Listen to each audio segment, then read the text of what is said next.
Hello, ladies and gentlemen. We're just continuing our work with essential and non-essential clauses today.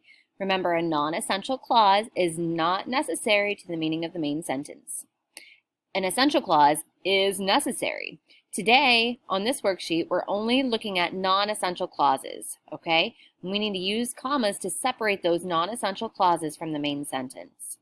So we need to underline the non-essential clause in each sentence and then add commas where they belong. All right, those are our directions for here.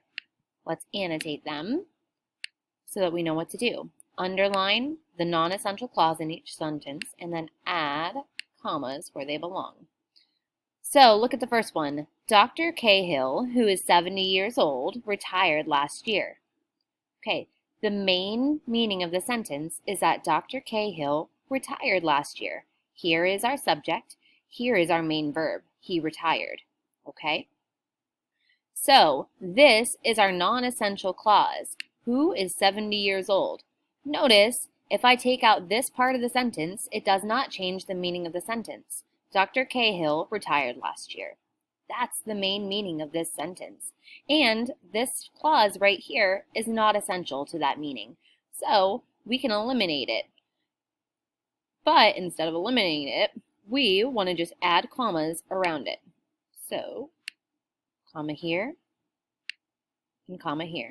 That way I can tell that this is a non-essential part of this sentence.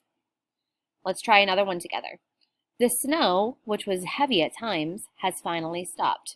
Well, hopefully we'll be saying that tomorrow morning so that I can see you guys at some point tomorrow. The snow, which was heavy at times, has finally stopped. Notice that the main subject and verb in this sentence is the snow has finally stopped. Okay, so that's our subject, and this is our main verb. This clause here, which was heavy at times, is our not essential clause. Notice without it, our meaning of our main sentence does not change. So we need commas to separate that non-essential clause in the sentence. Okay, let's do one more. I watched the Nelsons, who live next door, play a baseball game.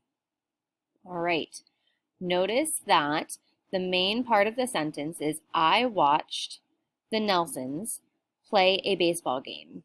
Okay, I watched the Nelsons play a baseball game is that main idea of that sentence. This part, who live next door, is just helping to explain who the Nelsons are. And it is not needed to make that sentence make sense, okay? It does not change the meaning of this sentence. All right, so continue on, see what you can do with 4 through 10.